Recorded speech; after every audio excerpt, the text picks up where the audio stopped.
Bab 878. Nancy juga menepuk dahinya. Adril benar-benar menyentuh titik sensitif Nando. Hal yang paling tidak disukai Nando adalah ketika seseorang membicarakan ibunya. Bagaimanapun, itu memang kenyataan. Dia benar-benar membuat Elin merasa malu. Sialan, aku akan membunuhmu, teriak Nando. Begitu kata-kata itu keluar, mata Nando langsung menyala penuh amarah. Tanpa pikir panjang, dia hendak menyerang Adril meskipun dia tidak memiliki kekuatan. Sepertinya dia yakin bahwa Adril tidak akan berani melukainya.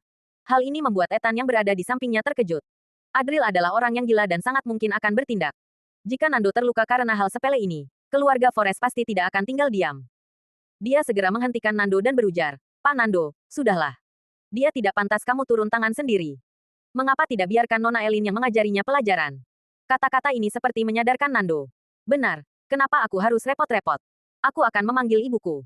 Dia benar-benar seperti anak mami, langsung mengeluarkan ponselnya dan hendak menghubungi Elin. Sambil menatap dingin ke arah Adril, dia berkata, "Tunggu saja.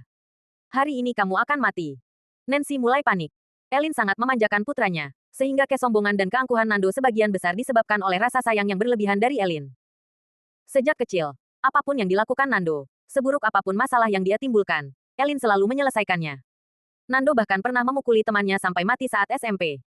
Keluarga korban juga merupakan keluarga terpandang di kota Warnia, tetapi karena perlindungan Elin dan keluarga Forrest, Nando keluar dari masalah itu tanpa cedera. Hal ini membentuk kepribadiannya yang tidak kenal takut dan tak pernah gentar akan apapun. Adril berkonflik dengan Elin hanya karena masalah kecil ini. Apa yang akan terjadi? Namun, Adril tidak terburu-buru. Dengan senyum samar, dia berkata, "Kamu begitu yakin ibumu akan membantumu?" Omong kosong. Kalau dia nggak membantuku, masa iya dia akan membantu pelayan seperti kamu? Kamu ini apa sih? Balas Nando. Nando menunjukkan ekspresi penuh penghinaan, seolah-olah dia sudah terlalu dimanjakan oleh Elin. Dia tidak pernah merasa bahwa ibunya akan menegurnya.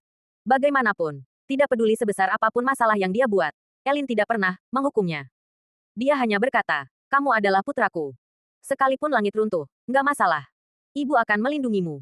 Bahkan berani memprovokasi Pak Nando. Adril, apa yang bisa kukatakan tentangmu?" kata Ethan. Ethan tertawa kecil sambil menggelengkan kepalanya. Ada kilatan kesenangan di matanya, karena menurutnya Adril benar-benar telah terjebak dalam rencananya. Jika Elin sampai terlibat, masalah ini pasti akan semakin besar.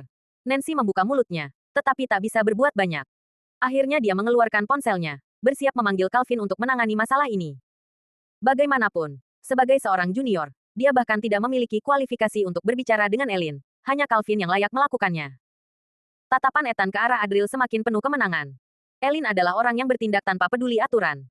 Meskipun sebelumnya dia pernah membantu Adril, jika sekarang anaknya menderita, dia pasti tidak akan memihak Adril. Namun, mengapa Nando masih belum menelepon? Ethan mendesak, "Pak Nando, apakah sudah tersambung?" Nando mengernyitkan dahi dan berkata, "Selalu sibuk. Ibu sedang menelepon siapa?"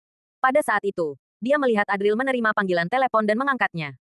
"Hei bocah, panggil saja orang-orangmu sekarang. Nggak peduli seberapa kuat koneksimu, bawa mereka Sernua. Ibuku nggak akan peduli." Nando dengan arogan berkata, "Hari ini aku akan membuatmu melihat, apakah ibuku akan memihakmu atau putranya sendiri." Adril menatapnya dengan tenang dan berkata, "Ini telepon dari ibumu.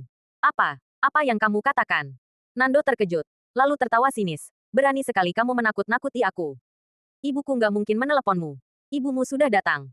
Adril menutup teleponnya dan mengangkat pandangannya. Nando terpaku. Dia memegang ponselnya dan berbalik untuk melihat. Seketika, wajahnya menjadi kosong saat dia memanggil, "Ibu." Semua orang terkejut melihat Elin datang dengan cepat, ditemani seorang wanita berpenampilan elegan, dengan wajah dingin. Nando masih memegang ponselnya, terdiam, dan maju menyambutnya. Dia dengan cepat berkata, "Ibu.